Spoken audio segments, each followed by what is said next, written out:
Hello ছাত্রছাত্রীরা, আজ আমি তোমাদের সামনে নিয়ে চলে এসেছি অষ্টম শ্রেণীর ইতিহাস বই। দেখো, টেক্সট বই। টেক্সটটা সবসময় আমাদের ভালো করে পড়তে হয়। পড়লে কি এর ভেতরের বিষয়বস্তু জানা যায় এবং ছোট ছোট প্রশ্নও আমরা জানতে পারি। তাহলে আমি প্রথমেই আগেও আমার অনেক ভিডিওই দেখিয়েছি যে কিভাবে বাংলা বা অন্যান্য ছড়ার থেকে প্রশ্ন খুঁটে বের করা যায়। দেখো, আঞ্চলিক শক্তির উত্থান। তাহলে কি হলো, 1707 খ্রিস্টাব্দে মুঘল সম্রাট ঔরঙ্গজেব মারা যান। তাহলে 1707 খ্রিস্টাব্দে কে মারা যান? ঔরঙ্গজেব মারা যান। 1757 খ্রিস্টাব্দে পলাশির যুদ্ধ হয়। তাহলে 1757 খ্রিস্টাব্দে কী হয়? পলাশির যুদ্ধের মাধ্যমে ভারতীয় মহাদেশ ব্রিটিশ ইস্ট ইন্ডিয়া কোম্পানির উত্থান। তাহলে 1757 খ্রিস্টাব্দে পলাশির যুদ্ধের মাধ্যমে ভারতীয় মহাদেশের কী হয়? ইস্ট ইন্ডিয়া কোম্পানির সাথে উত্থান হয়। এই দুয়ের মধ্যে ব্যবধান ছিল মাত্র 50 বছরের।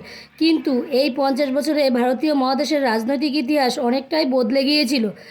তাহলে কী হলো, এই 50 বছরে ভারতীয় মহাদেশের রাজনৈতিক ইতিহাস কী হয়েছিল? অনেকটা বদলে গিয়েছিল। সম্রাট ঔরঙ্গজেব মারা যাওয়ার পরে খুব দ্রুত মুঘল সাম্রাজ্যের শক্তি নষ্ট হতে থাকে। তাহলে কে মারা যাওয়ার পর খুব দ্রুত মুঘল সাম্রাজ্যের শক্তি নষ্ট হতে থাকে? সম্রাট ঔরঙ্গজেব। ফলে মুঘলদের পক্ষে তাদের সাম্রাজ্য ধরে রাখা আর সম্ভব হয়নি। অনেক ক্ষেত্রেই মুঘলদের এই অবনতিকে বিভিন্ন সম্রাটের ব্যক্তিগত দক্ষতা ব্যর্থতা দিয়ে ব্যাখ্যা করার চেষ্টা হয়।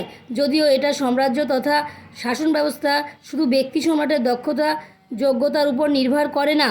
তাহলে কীভাবে ব্যাখ্যা করা যাবে মুঘলদের সাম্রাজ্যিক অবনতিকে? তার মানে এই সব কারণেও শুধু হয়নি। তাহলে কী কী কারণে সাম্রাজ্যিক অবনতি ঘটেছে সেটা ব্যাখ্যা করে দেখতে হবে। সম্রাট জাহাঙ্গীর ও জাহানের সময় থেকেই মুঘল শাসন কাঠামোর ছোট বড় সমস্যা দেখা দিয়েছিল। তাহলে কার কার সময়?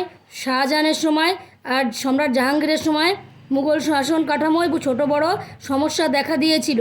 সম্রাট ঔরঙ্গজেবের শাসনকালে বিশেষত শেষ দিকে মুঘল সাম্রাজ্যের কাঠামোগত দুর্বলতাগুলো স্পষ্ট হয়ে গিয়েছিল। ঔরঙ্গজেবের উত্তরাধিকারী সেই দুর্বলতাগুলো কাটিয়ে উঠতে পারেনি। ঔরঙ্গজেবের উত্তরাধিকারী কী করেছিল? সেই দুর্বলতাগুলোকে কাটিয়ে উঠতে পারেনি, বরং তাদের নানা অযোগ্যতার ফলে সেই দুর্বলতাগুলো আরও বেশি মাথাচাড়া দিয়েছিল। তাহলে এইভাবে আমাদের পড়তে হবে, ছোট ছোট প্রশ্ন এবং উত্তর এইভাবে বের করতে হবে। আর এই টুকরো কথাটা অবশ্যই তোমরা পড়বে।